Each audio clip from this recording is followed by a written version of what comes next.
Pues las 5:05, Paula, y mi nombre es Esther Hierro, soy coordinadora pedagógica del programa Pulsar y hoy me han encomendado la magnífica Ujú. misión de presentaros el Pulsar Women Summit de hoy. Así que, primero de todo, muy buenas tardes desde donde estéis conectadas, desde el otro lado incluso, ¿no? del charco, Lígia desde Brasil. Una vez más, muchísimas gracias por venir a esta sesión, a uniros a una nueva sesión del Pulsar Women's Summit. Hoy nos acompañan, como decía, mentoras de Brasil, de Perú, países donde ya sabéis que también llevamos a cabo el programa y que gracias a la virtualidad nos permiten estar conectadas y estos momentos, aunque como decíamos antes, con muchísimas ganas también de presencialidad. Damos también la bienvenida a las mentoras, madrinas, voluntarias de Everis en España que estéis hoy aquí conectadas, así como algunas mentoradas que se hayan querido unir a esta sesión. Bienvenidas a todas. Esperamos, bueno, antes que nada que estéis bien, que a pesar de los momentos complicados que estamos viviendo, pues estéis y vuestras familias estéis bien, vuestro entorno. Y hoy vamos a abordar un tema muy interesante: cómo transformar situaciones competitivas en cooperativas. Y para ella nuestra invitada especial, que forma parte de esta maravillosa red Pulsar, es Paula Almansa. Paula, voy a presentar alguna de las cosas maravillosas que ha llevado a cabo Paula. Es profesora de negociación y habilidades de resolución de conflicto, cofundadora del OM y del Impact Hub de Madrid, así como de varias empresas tecnológicas. Cuenta con más de 12 años de experiencia en el área de emprendimiento y la banca de inversión, asesorando en fusiones y adquisiciones. Fue tutora en Guaira, el Venture Lab y el Banco Europeo de Inversión. En esta sesión, Paula conversará sobre la toma de decisiones, la gestión del conflicto y cómo transformar situaciones competitivas en colaborativas, en cooperativas, para obtener mejores resultados y cuidar las relaciones. Muchísimas gracias, Paula, por dedicarnos este tiempo y tu energía y ser parte de esta gran comunidad. Bienvenida. Muchísimas gracias, Esther, y muchísimas gracias a todas las que estáis hoy aquí. Me encanta poder devolver, ¿no? Al final yo he recibido muchísimo siendo parte de esta red y me encanta que hoy sea un día para devolver. Pues mira, si queréis podemos poner la presentación. Yo perdona, Daniela, porque te voy a tener loca con las slides. Vamos a hablar de algo que es muy importante. Vamos a hablar de negociación, de conflicto y de comunicación, porque son cosas que están muy vinculadas y que al final muchas veces la palabra conflicto es algo que nos chirría y hace que intentemos huir, ¿no?, de todo lo que suene a conflicto, pero en el fondo es algo inherente al concepto de negociación y es una manera muy buena de poder generar valor para todos los participantes en una negociación. O sea, que conflicto no significa que le tenga que estar quitando nada a nadie, ni que yo tenga que salir perjudicado, ni que nadie se perjudique a mi costa, ¿no? Y justo lo que vamos a hablar hoy es cómo hago y cómo me planteo y cómo pienso en una situación para que me permita generar valor para la otra persona sin que eso detraiga valor de mi lado, ¿no? ¿Cómo puedo generar valor para todo el mundo? Entonces, podemos pasar esta porque al final ya Esther me ha presentado contando ya un montón de cosas. Y quería preguntaros porque he traído una especie de historieta que os iba a contar dependiendo de si tenemos mentorizadas o no, pues pongo la historieta, os cuento la del artista y el cocinero, o si no os cuento otra historia. Entonces, no sé si podéis levantar la mano quien tenga menos de 20 años, por ejemplo, o quien tenga menos de 17, si tenemos algunas o no, para elegir una historia u otra.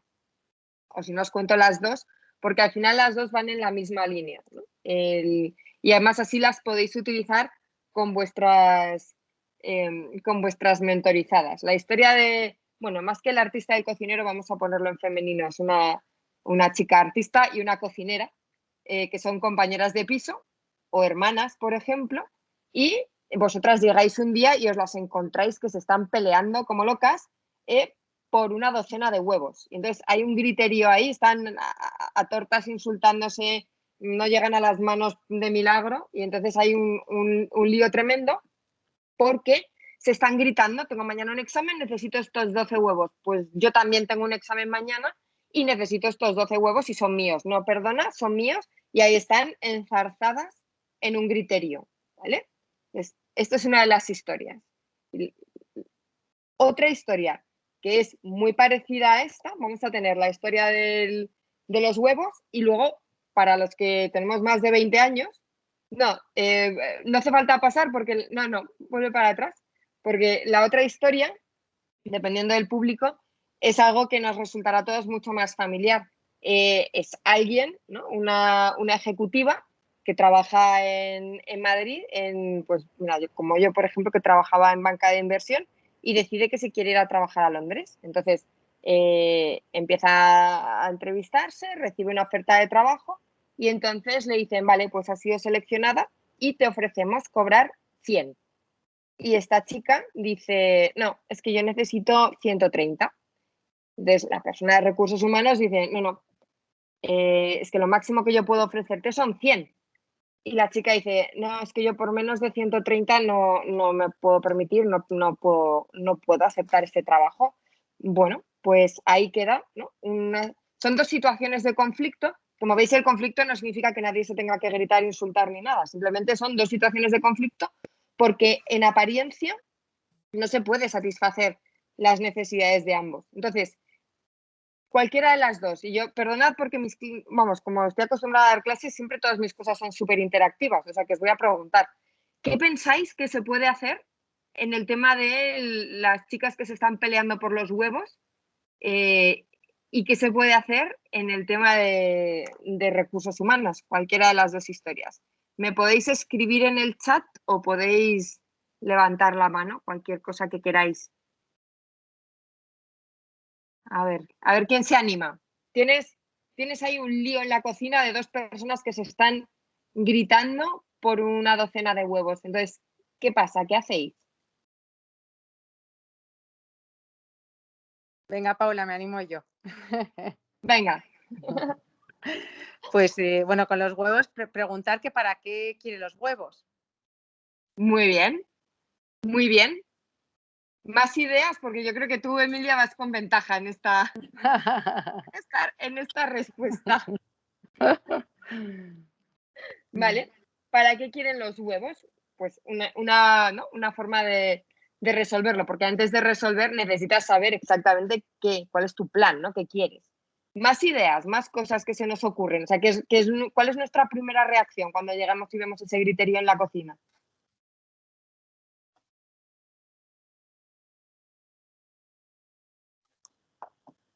Bueno, pues yo creo que al final Emilia ha dado en el clavo, ¿no? Porque lo normal es que en este caso lo primero que se nos ocurra, en vez de preguntar, es adoptar soluciones salomónicas, ¿no? Preguntar qué está pasando, claro, pues Natani, claro. Decir que qué demonios está pasando y que por qué se están gritando. Efectivamente, pues es otra de las cosas que se puede hacer, ¿no? Y entonces cuando tú preguntas qué está pasando, se empiezan a gritar otra vez diciendo pues que son mis huevos y esta me los está quitando, no, pues son para mí, pues no, que tengo un examen, ¿qué tal? Y otra vez la pelea. Entonces al final, ¿qué está pasando? Te lleva otra vez a tengo un examen, quiero los huevos, ¿vale? Entonces, la forma de plantearse esto, y es una cosa que se nos suele escapar, normalmente lo primero que se nos ocurre es decir, pues los huevos para nadie, o mitad y mitad, o lo que sea, ¿no? Y tomamos decisiones sin en realidad habernos preguntado lo que Emilia decía, que es ¿qué necesitas en realidad? ¿Qué es lo que te hace falta? ¿No? Que normalmente se nos olvida preguntar eso. ¿Cuál es tu necesidad? Pero al final, cuando estamos hablando de conflicto, estamos hablando de necesidades que en apariencia no pueden ser resueltas por las dos partes o por las personas que sean. Entonces, lo primero que hay que entender es, yo sé lo que yo necesito, incluso a veces tengo que replantearme bien qué es lo que de verdad necesito y entender qué necesita el otro. Uy, me estoy yendo con eco. Claro. Porque, por ejemplo, si ponemos un poco de orden en estas dos que se están peleando, la artista y la cocinera, a lo mejor una te dice, es que yo tengo que presentar mañana, tengo un examen muy importante y tengo que presentar un merengue mañana, entonces necesito los huevos. Y la otra te dice, Buah, es que yo estoy haciendo una técnica nueva de pintura que está basada en el uso particular de una parte del huevo y entonces necesito los 12 huevos para esta técnica de pintura. Con esto os da un poco más de información, ¿no? De cómo se puede, o sea, qué puedes hacer ahora con los huevos, porque ya empiezas a entender que en realidad no necesitas todo. O sea, una puede que necesite las claras, la otra puede que necesite las... Eso es. Natani, una necesita, por ejemplo, la clara, la otra necesita la yema y las dos pueden tener exactamente todo aquello que necesitan. Pero si no se han comunicado, si no han pensado en las necesidades, pues al final tú lo que expresas es quiero 12 huevos. La verdad es que no necesitas 12 huevos. Yo lo que quiero son 12 claras y la otra quiere 12 yemas. Son dos cosas completamente distintas, ¿no? Entonces, eso es importante. Si nos vamos al otro ejemplo, el de recursos humanos, que eso nos habrá pasado un montón de veces. La respuesta es exactamente igual, ¿no? Si pasamos a la siguiente página y ahora nos planteamos el tema de recursos humanos, ¿no? Pues te dicen, vaya, pues es el candidato o la candidata perfecta para esta empresa y sin embargo yo no le puedo ofrecer 130.000, que es lo que estaba pidiendo. Y la candidata dice, ya, pero es que yo por menos de eso no puedo, o sea, yo los 100 no los puedo aceptar. Entonces, lo mismo, ¿qué quieres saber? ¿Qué le preguntas? ¿Qué preguntas a estas dos personas?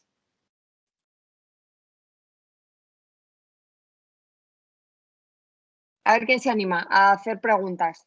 ¿Qué es lo que quieres saber? Estás hablando, es un director de recursos humanos y una candidata. ¿Y qué necesitas saber ahí?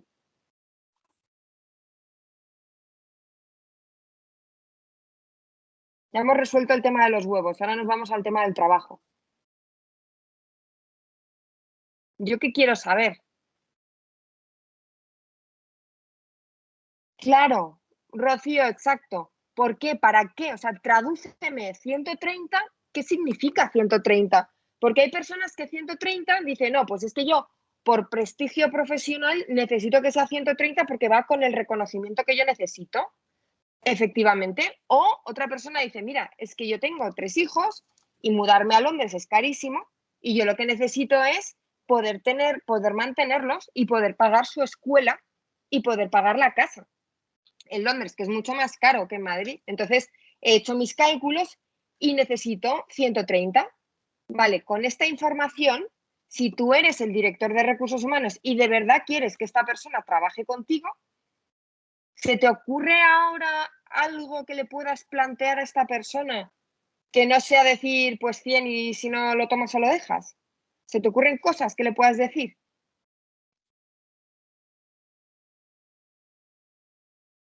Porque al final 100 es el salario que le estás ofreciendo. Pero como todos sabemos, efectivamente, Nicole, tienes variables, tienes un montón de otras cosas. O sea, al final hay muchas empresas y cuando piensas en recursos humanos, dices, pero exactamente por qué. O sea, ¿qué es lo que necesitas y por qué? Y eso es lo importante, el plantearse cuál es la necesidad y qué es lo que está detrás. O sea, tradúceme tu número a una necesidad, tradúceme tu número a qué es lo que tú puedes ofrecer. Entonces, por ejemplo, si hablas con el de recursos humanos, a lo mejor te dice, mira, es que en esa categoría, en ese nivel de profesional, todo el mundo cobra 100. Entonces, si de repente tengo a alguien que está en un 30% por encima, me va a generar una especie de revolución en la empresa. Y entonces todo el mundo, o sea, pagarle algo más a una persona no pasa nada, pero pagarle 30% más a 1000 personas, pues ya me cambia la película. Sí, que para el examen de castellano. ¿Y a qué hora te recojo? Uy, alguien tiene examen de castellano. ¿Quieres cuando vayas a buscar a Carlos? Espera. Antes. A ver, un momento. Vale, pues bueno, pues entonces lo que estábamos diciendo.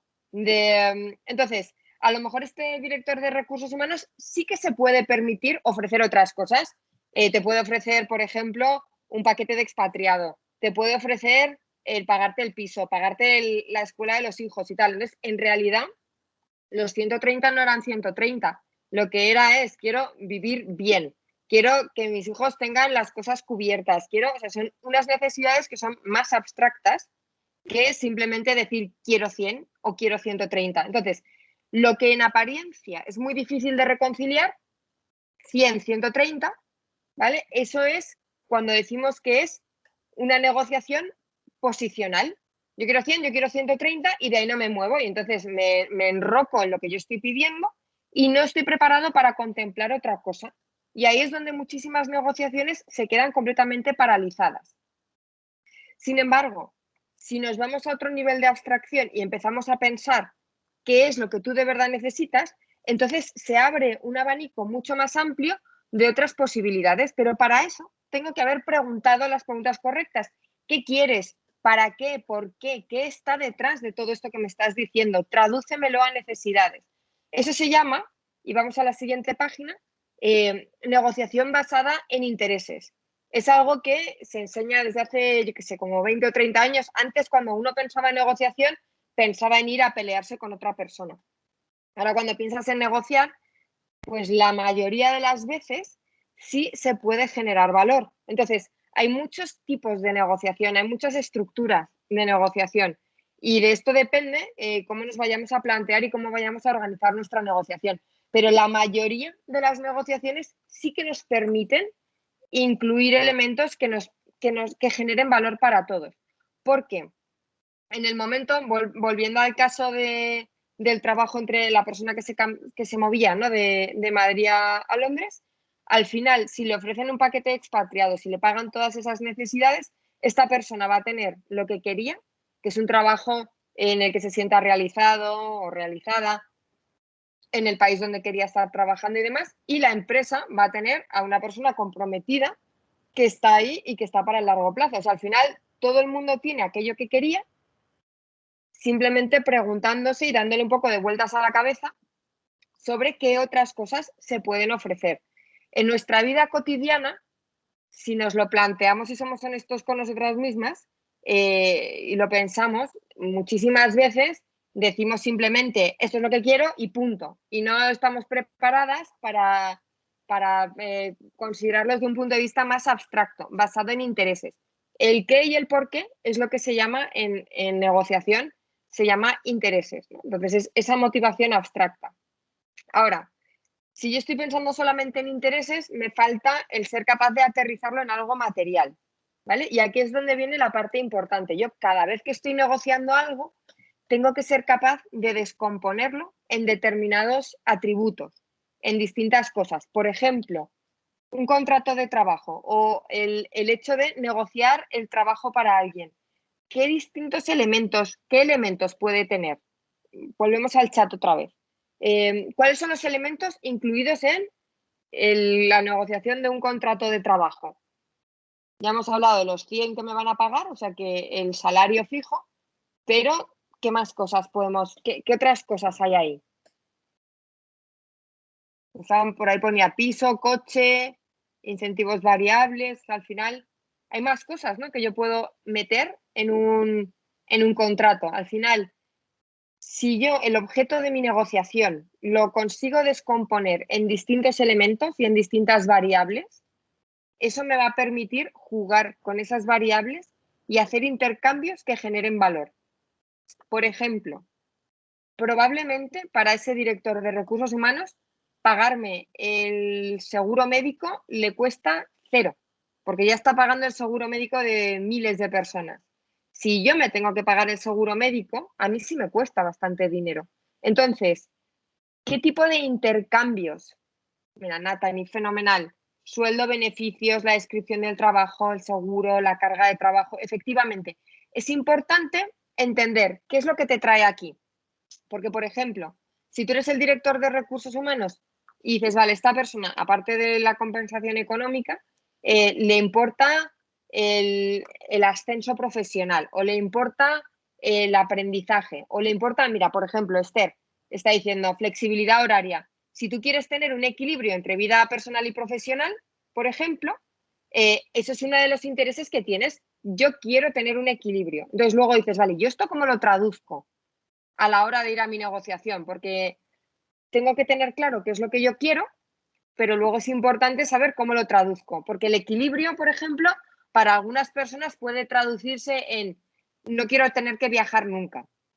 Para otra persona, el equilibrio vida personal-profesional puede ser, yo necesito estar fuera de la oficina a las 4 de la tarde para llegar a recoger a los niños a las 5 al colegio. Vale, pues esa es tu traducción.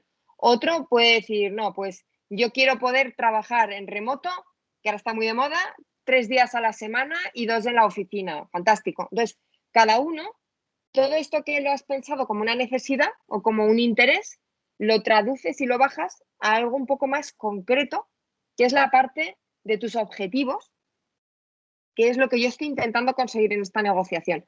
Cuanta más idea tengamos de qué es lo que estoy intentando conseguir, qué es lo que estoy intentando lograr, más fácil me va a resultar hacer propuestas en la negociación que funcionen para los dos.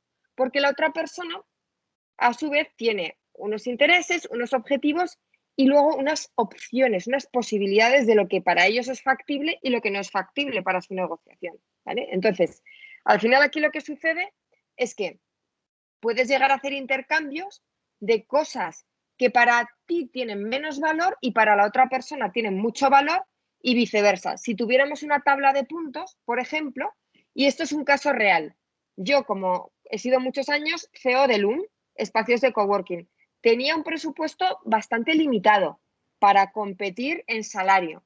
Entonces podía permitirme un salario que estaba muy ajustado a mercado, incluso por debajo de mercado. ¿Cómo conseguía yo competir? Pues intentando entender qué quieren todas estas personas, qué les puedo ofrecer que les genere valor, que no sea solamente un valor económico. Por ejemplo, terminé teniendo en el equipo muchas mujeres. ¿Por qué? Porque a mí personalmente me da igual si estás calentando silla en la oficina o si estás trabajando desde tu casa, y me da igual si estás trabajando a las 12 del mediodía o las 12 de la noche, porque yo confío en las personas y confío en que cada uno va a hacer lo que tiene que hacer. Entonces, ¿yo qué intercambio hacía? Pues el intercambio es, lamentablemente te voy a ofrecer un poco menos de dinero de lo que se podría pagar en mercado porque mi presupuesto no da, y yo entiendo que tu talento merece más dinero, pero por desgracia no me lo puedo permitir, pero sí me puedo permitir darte más tiempo de calidad, más tiempo con tu familia, más tiempo para que te organices tú como a ti te parezca. Pues a muchas personas eso sí les compensa. ¿Vale? Entonces, aquí lo que se trata es de pensar, ¿tú qué necesitas? ¿Yo qué te puedo ofrecer que conecte con eso que tú necesitas? De manera que entre los dos consigamos construir un paquete, ¿no? Una opción final que nos encaje a ambas. Y esto al final se consigue teniendo un buen diálogo, una buena comunicación, siendo empático, intentando entender lo que yo necesito y lo que el otro necesita y haciendo propuestas que generen valor para ambos. Cosas que tengan distinto valor para ti y para mí es el escenario perfecto para generar valor. Porque si para ti no vale nada, o sea, para ti es fácil darlo y para mí es importante, tú me lo vas a dar a mí y a cambio yo te doy a ti algo que para ti es importante. Vale.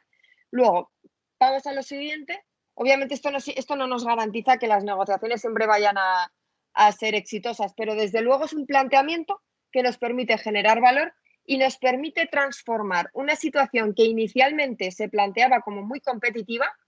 Yo quiero 100, yo quiero 130, tú me das 100 y nos estamos aquí peleando, o yo quiero 12 huevos y se acabó, a entender qué quieres y cómo al añadir nuevos factores y al empezar a plantearnos qué es lo que tú necesitas, nos permite plantearnos las negociaciones añadiendo nuevos elementos con los que yo puedo hacer intercambios. Y así es como se transforma algo muy competitivo en algo cooperativo.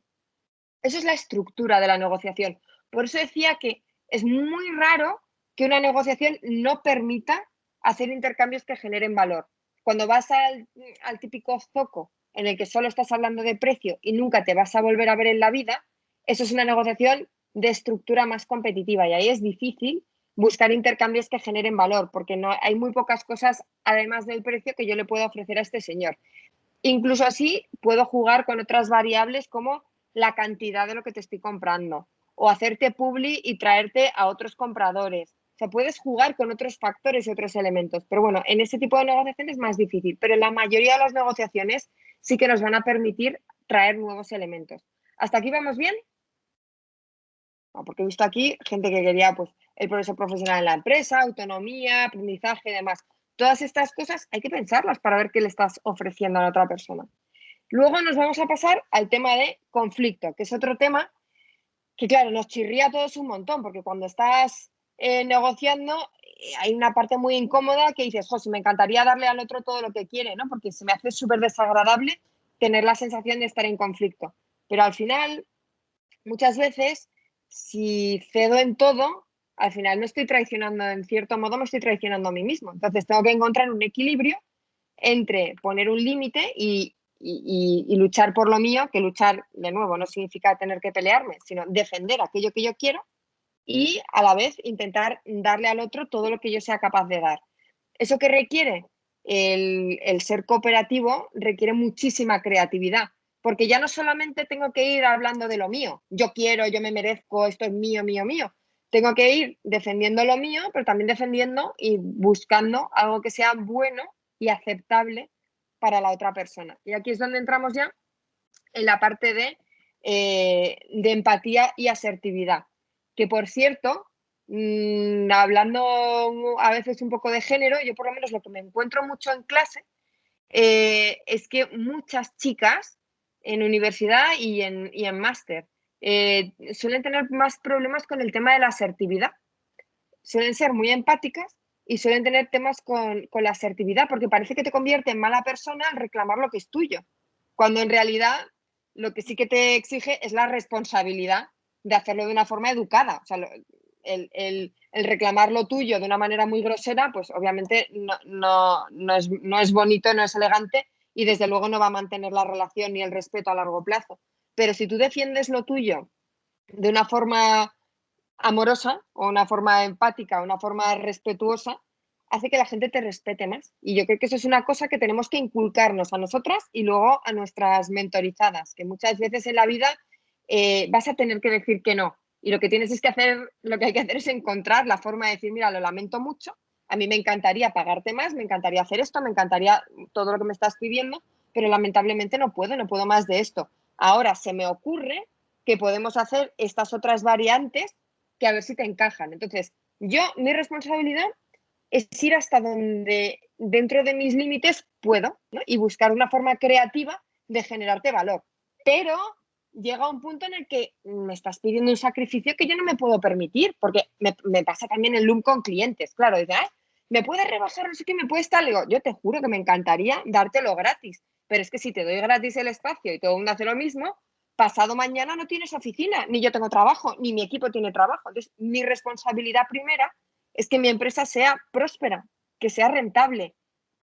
Y luego, obviamente, para que eso sea rentable, yo tengo que conseguir que tú estés contento. Y voy a matarme para que estés contento, pero no te puedo rebajar más de X. Pues eso la gente lo entiende. O sea, al final todos probamos, ¿no? Y pedir es gratis. Entonces, si das una buena explicación de por qué hasta aquí puedo y más allá no puedo, pues la gente lo acepta. Y por otro lado, si la otra persona eso no lo acepta, tampoco es un tema mío, no es mi responsabilidad. O sea, yo he llegado hasta donde yo he podido. Si no puedo más, pues lo lamento muchísimo. Ya me gustaría a mí ser el rey Midas que vaya repartiendo oro para todo el mundo, pero es que no puedo. Entonces, esa es responsabilidad de la otra persona. Pues te animo a que busques otro espacio más barato o lo que sea. Yo lo lamento, pero no puedo hacer más. Bueno, pues entonces, saliendo del tema negociación puramente de la estructura de la negociación, nos vamos a la siguiente página, porque estamos aquí mezclando muchos temas, pero están todos muy relacionados.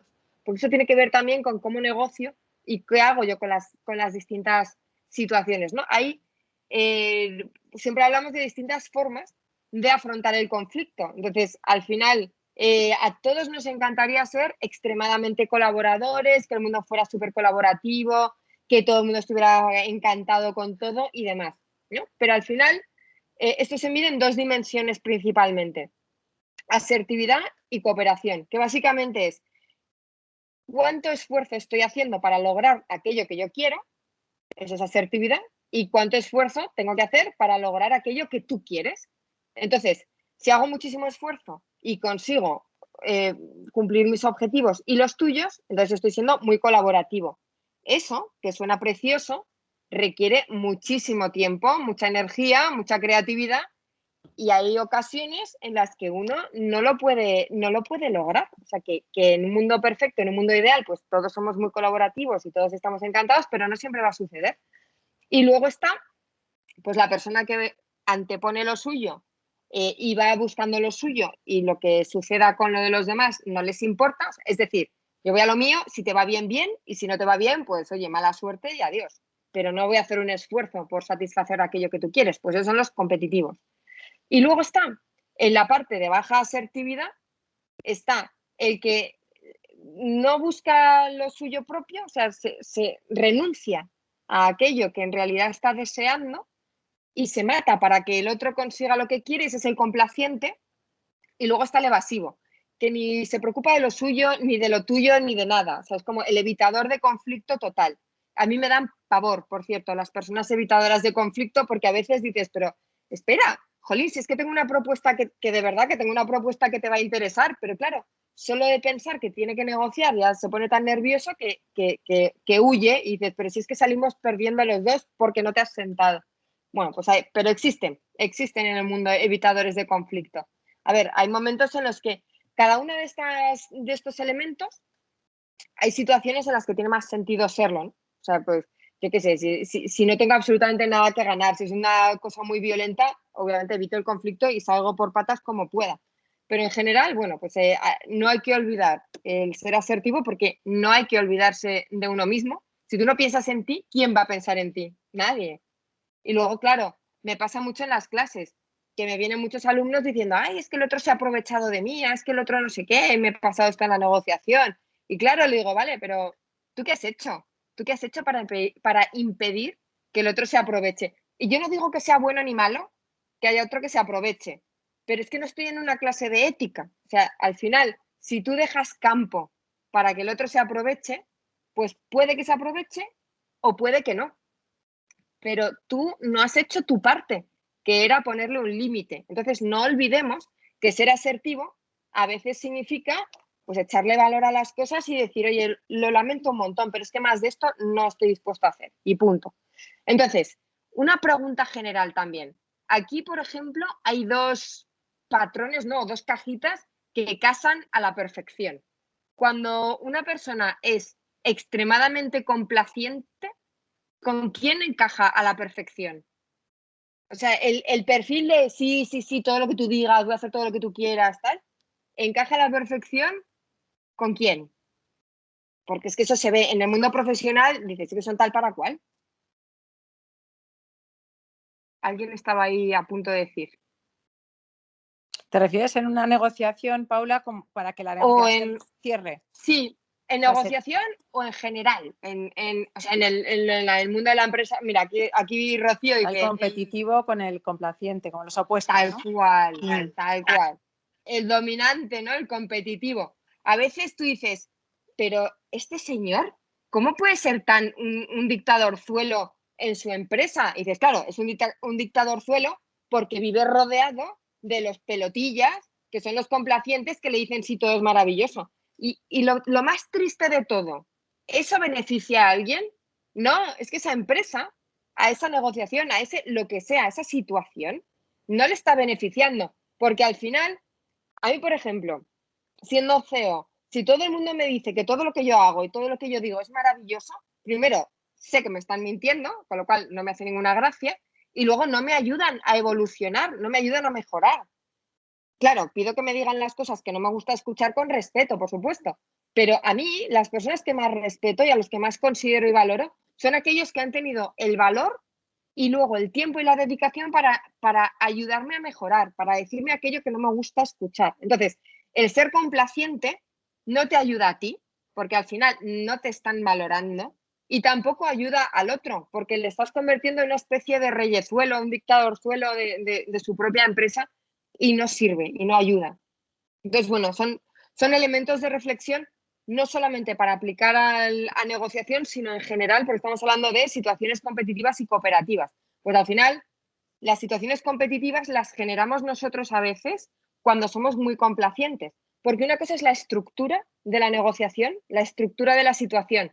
Tengo elementos de distinto valor que yo puedo intercambiar, eso es una estructura que es cooperativa. pero eso no implica que las personas se vayan a comportar de forma cooperativa. A veces hay mucho campo para ganar, ¿no? Mucho valor en la mesa. Es lo que en términos de negociación se llama la zopa, la zona de posible acuerdo. A veces hay mucho valor para que todo el mundo se lleve algo de valor para sí mismo, pero a veces te encuentras con personas que son ultra competitivas y no te permiten capturar nada de valor. Entonces, la estructura va por un lado y el comportamiento va por otro.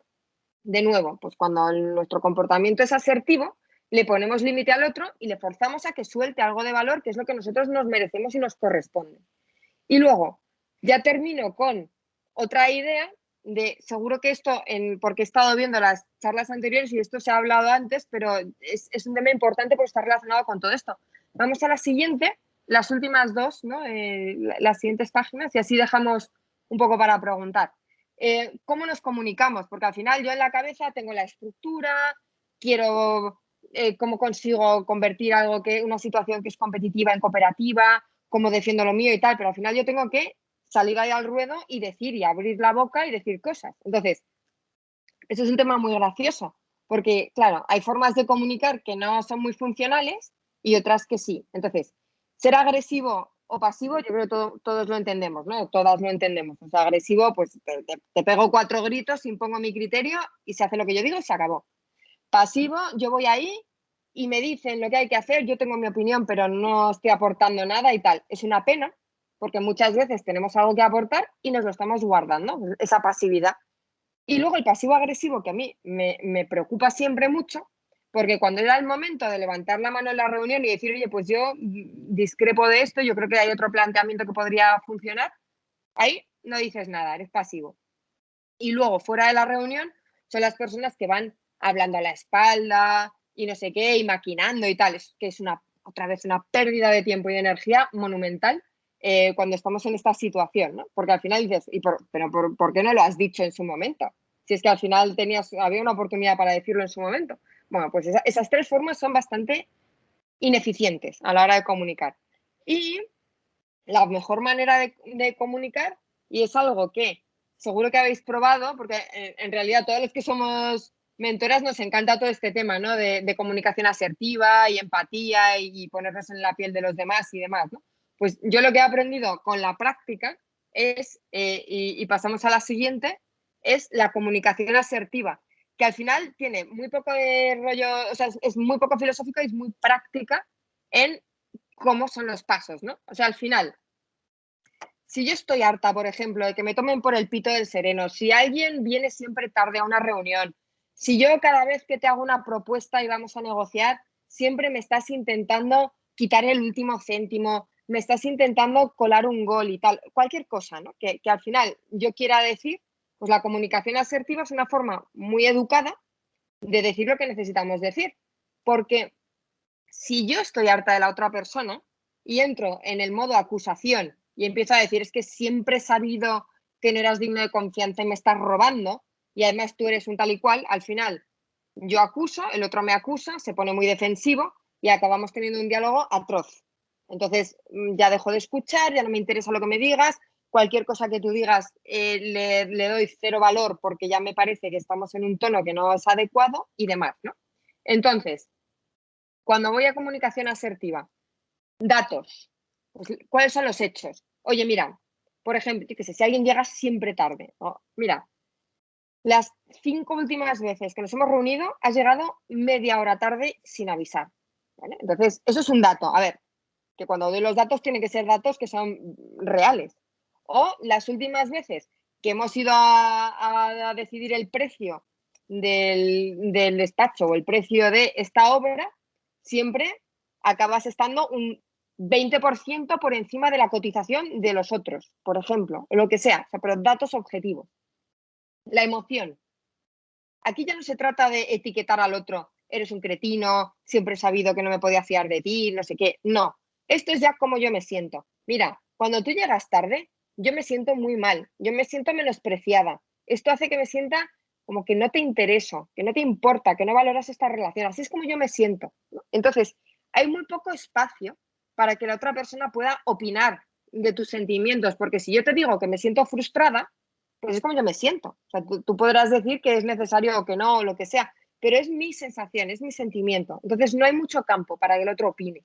Y luego lo tercero, aparte de yo comunicarte cómo me siento, al final yo lo que quiero de ti es una acción. Entonces, me gustaría pedirte, por favor, que cuando veas que vas a llegar tarde, pues me avises o canceles la reunión o que hagas un esfuerzo por salir antes o lo que sea. O cuando vayas a presentar un presupuesto, pues te pido, por favor, que hagas un esfuerzo por ajustarlo al máximo posible a los parámetros que hay en el mercado para que no esté de manera consistente siempre fuera del rango. Es decir, yo tengo que pedir qué es lo que yo quiero de ti. Entonces, en vez de entrar en el, tú siempre no sé qué, tal, es mucho más fácil conseguir una acción adecuada por parte del otro cuando se lo explicas de esta manera, porque la respuesta normalmente es, ostras, lo siento un montón, no era consciente y tal. O sea, siempre hay 1000 formas de interpretar los hechos. Que una persona llegue tarde, yo lo puedo interpretar como una falta de respeto y que no te interesó nada y que no valoras nuestra relación, y eso a mí me produce un dolor profundo. Pero hay otras interpretaciones de por qué llegas tarde. También puede ser que siempre llegas tarde porque eres muy optimista y entonces llegas tarde porque crees que puedes cruzarte Madrid en 20 minutos cuando es imposible cruzarte Madrid en 20 minutos. Y eso ya es otra forma de verlo, porque ya no significa que menosprecies mi tiempo y la relación conmigo. Ahí lo único que sucede es que lo que te voy a pedir es que, oye, eres muy optimista, pero por favor calcula mejor los tiempos. Entonces, bueno, siempre entramos, es una manera muy coherente, muy adecuada de pedir algo del otro. Y esto cuando vamos a una negociación que dices, ostras, yo tengo que luego intercambiar cosas, yo tengo que ofrecer y pedir. Bueno, pues utilizar este tipo de comunicación al final funciona mucho mejor que lanzarle ultimátums o entrar en dinámicas que son muy emocionales con la otra persona. Y ya termino con la última conclusión, porque ya pasamos a preguntas. Bueno, pues al final, lo que estábamos diciendo, ¿no? Casi siempre se va a poder transformar una situación competitiva en algo que sea más cooperativo, pero tengo que darle vueltas a la cabeza de cómo yo te hago propuestas que generen valor intercambiando temas y elementos que tengan distinto valor para cada uno. Mi obligación y mi responsabilidad es entender mis necesidades y hacer un esfuerzo por entender las necesidades del otro para entender qué te propongo, porque si no sé tú qué necesitas, te hago propuestas aleatorias, pero a lo mejor tengo suerte y a lo mejor no. Es mejor entender qué quieres. Luego, no solamente va de qué digo, sino cómo lo digo. O sea, muchas veces lo que genera un conflicto de verdad es mi manera de decir las cosas porque resulta ofensivo para el otro y no necesariamente lo que te estoy diciendo. Y luego aprender a ser asertivos y utilizar la comunicación asertiva, porque nuestra responsabilidad es defender lo nuestro, expresar aquello que yo quiero y necesito de una forma respetuosa para que el otro lo entienda y me pueda hacer a mí propuestas que a mí también me generen valor, porque no solo soy yo la que propongo, yo intercambio con el otro.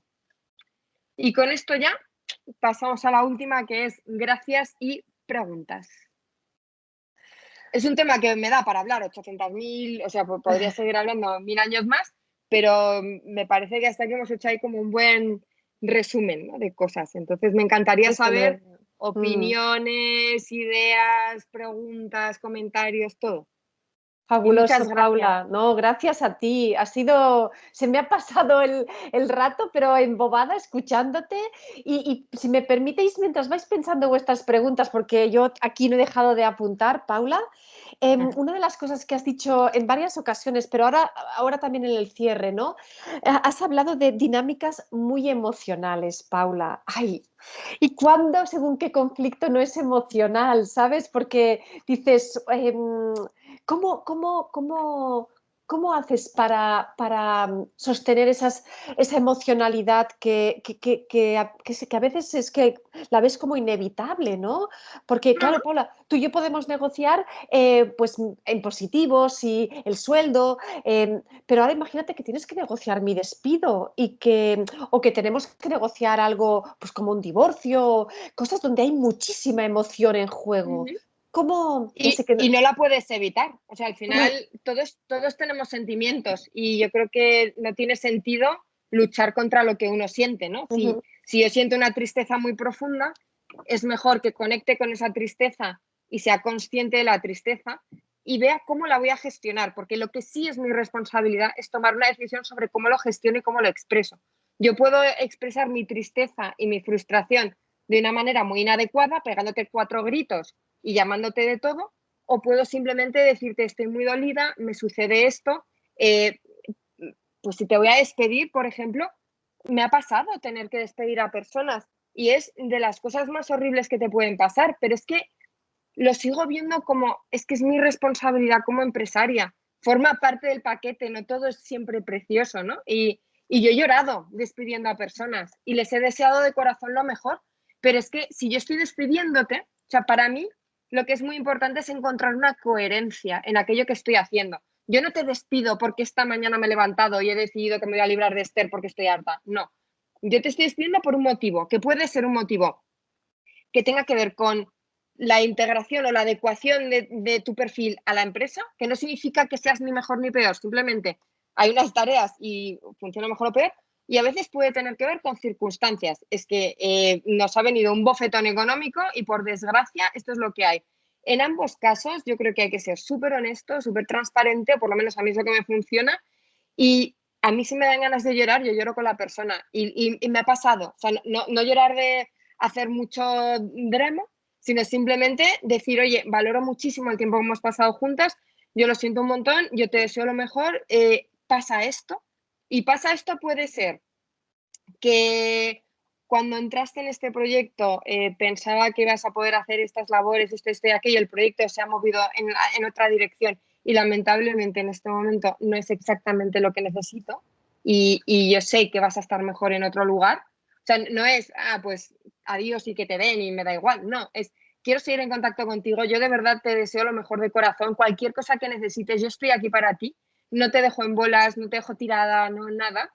Perdonad que hablo fatal a veces, pero bueno, no sé, y eso, fijaos, las personas que han ido pasando por equipos míos a lo largo del tiempo, seguimos en contacto y les ha terminado yendo muy bien, o sea que muchas veces está como también esa especie de conciencia de la culpa, ¿no? Y a veces está como en nuestra cabeza, el me siento fatal, ¿no? Si yo tengo la conciencia tranquila de haberlo hecho lo mejor que he sabido y he podido, pues tengo que poder explicarlo de una manera emocional, pero de una manera positiva y honrando lo que esa persona se merece y el trayecto que hemos hecho juntos.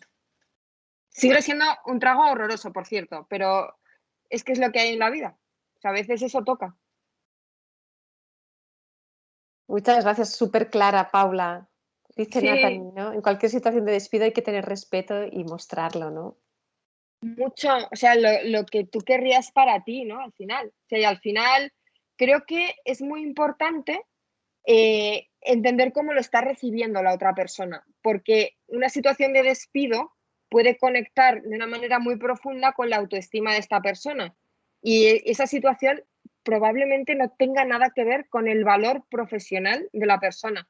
Nada que ver. A ver, si tú has estado en la empresa y has estado tocándote la guitarra todo el día y no has contribuido, entonces tú y yo sabemos que podías haber hecho más y no lo has hecho. Entonces, también hay que ser coherente. Pero si tú de verdad has sido parte del equipo y tal, bueno, a veces no tiene nada que ver con la persona. Entonces, para mí sí que es importante que una situación así de triste no suponga un menoscabo en la autoestima de esta persona. Entonces, yo tampoco, nunca miento. O sea, que si yo no estoy preparada para hacerte una recomendación profesional, no te lo ofrezco. Pero si sí que estoy preparada porque has trabajado conmigo y me siento cómoda recomendándote, te lo ofreceré. O sea, yo haré todo lo que esté en mi mano. Y lo mismo me pasa con los estudiantes. Yo, por ejemplo, hablo ahora con equipos, ¿no? Equipos de trabajo que son 5 o 6 estudiantes y están haciendo un proyecto de consultoría para unas empresas. Y me viene uno y me dice, oye, es que en el equipo hay uno que no hace nada. Digo, vale, esto es un juego de suma cero. Ese tío que no está haciendo nada, lo que está haciendo es sobrecargar a los demás. Pues eso no es justo, entonces hay que hacer algo. Pero es que lo hago por los otros 5 que sí trabajan y lo hago para espabilar al que no está trabajando. Y ese me lo termina agradeciendo también. Porque el día que le pones las pilas y dices, vamos a ver, ¿esto qué es? Tú te has apuntado aquí voluntariamente, pues oye, sé consecuente, porque yo no te he forzado, tú te has apuntado, tú trabajas aquí, tú estás en el proyecto, pues sé consecuente. ¿Qué pasa? Que como a todos nos gusta ser, ¿no? Mis popularidad y quedar muy bien y que todo el mundo piense que soy encantadora y súper simpática, pues a veces dar un mensaje que no es agradable nos cuesta, pero yo creo que en general te respetan más si dices lo que tienes que decir de una manera cariñosa que si te callas. Y si todas nos paramos a pensarlo, de las personas que más admiramos, más respetamos, nuestras mejores amigas, nuestras familias, son aquellos que cuando te tienen que decir algo te lo dicen. Los que te vienen haciendo la pelotilla, esos no, al final no los respetamos tanto. Entonces, hazte respetar siendo coherente y hablando lo que hay que hablar. No sé si hay algún comentario más. Yo me enrollo un montón. No, es genial. A ver si alguien más se anima a abrir el micrófono o a hacer alguna pregunta. Sí, yo tengo una Emilia. pregunta. Sí, cuando tienes que negociar con alguien que es sumamente competitivo, o sea, que su foco está siempre en que necesita sentir que ha ganado, o sea, que siempre gana, ¿qué herramientas tienes ahí? Madre mía, pues ahí, por desgracia, y esto es ya teoría de juegos, por desgracia no tienes más remedio que ser también competitivo, por desgracia. Y al final es decírselo. O sea, yo he llegado a explicarlo de una forma muy sencilla, que es, mira, vengo aquí con un juego que tiene 2 botones, uno rojo y uno verde. Tú aprieta el botón que consideres que quieres jugar y el botón que tú aprietes yo lo voy a jugar contigo hasta el final. Lo cual, si tú decides ser competitivo, nos va a ir mal a los dos, porque claro, luego está el que es muy competitivo y te dice, no, pero es que a ti no te conviene. Y dices, ya sé que no me conviene, pero es que no me dejas otra alternativa. Es que no tengo más remedio. Entonces, al final, creo que hay que estar preparado para ser competitivo si es necesario. Y Emilia, te agradezco muchísimo esta pregunta, porque muchas veces dices, joder, es que no, yo qué sé, es que a veces acabas en un juicio y dices, ¿qué ganas tengo yo de acabar en un juicio? Cero. Se nos va a ir mal a todos y es muy desagradable y es todo. Pero peor todavía es claudicar y dejar que el otro te pase el rodillo por encima. Entonces, la única manera de invitar al otro a que coopere contigo es decirle, como tú no cooperes, yo no tengo más remedio que competir. Y aún así, hay gente que eso lo entiende porque en general la gente es lista y si ven que les va a ir peor compitiendo que cooperando, pues acaban decidiendo cooperar. Pero aún así está el cabezota de turno que dice, no, porque yo no sé qué, pues no sabes con quién estás hablando y tal. Y dices, no, pues claro que sé con quién estoy hablando. Pues venga, a la guerra y no tengo más remedio que ir a la guerra. Tenemos que estar preparados para estar en el lado muy suave y muy colaborativo, pero también para saltar al otro lado cuando sea necesario. ¿Cuál es mi elección? Cooperar. Si no me dejas la elección de cooperar, me voy a ir a competir. Y lo lamento y va a ser doloroso para todos, pero eso es lo que hay. Oye, que veo que, Emilia, que te veo ahí que tienes a nuestra futura Aquí. mentorizada. Hola. Sí, es Flavia. Y además quiere ser empresaria, o sea que es fenomenal. Pues nada, cuando quieras tienes que hacer unas prácticas conmigo. Mira, Mira, si me ayudas. Paula, Natani tiene también un comentario. Sí. Dice, como trabajo con compras, busco dejar al proveedor pensar que está ganando. Muchas veces no lo está, pero sale de la negociación pensando que sí.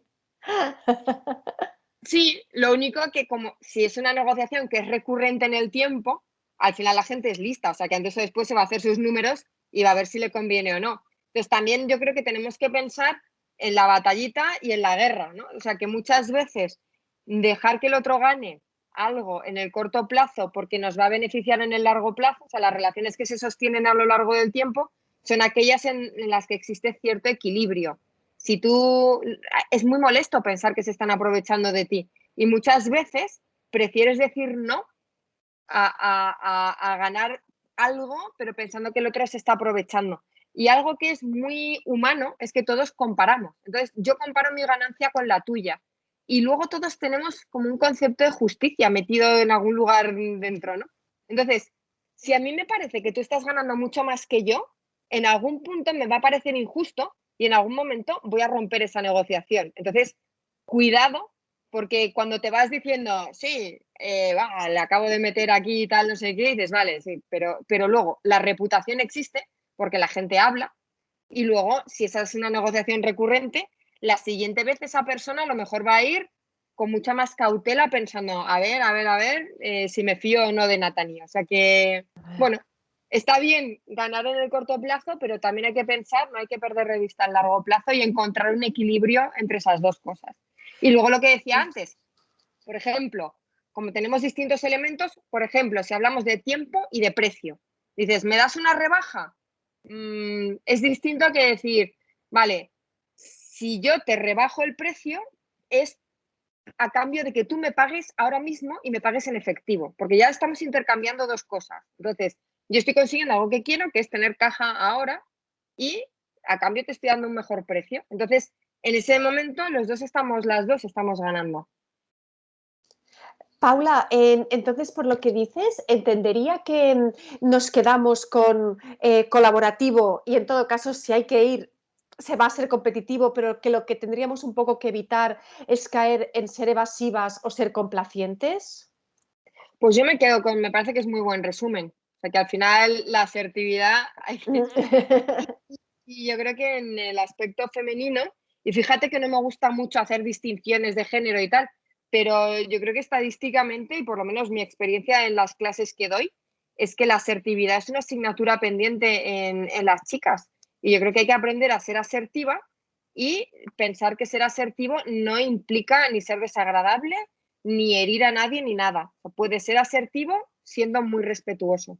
Y estás siendo, al ser asertiva, estás siendo respetuosa también contigo misma, que es lo que no podemos olvidar, que muchas veces nos abandonamos y nos olvidamos de lo que nosotros necesitamos por al final intentar complacer a otro, que a veces ni siquiera lo valora.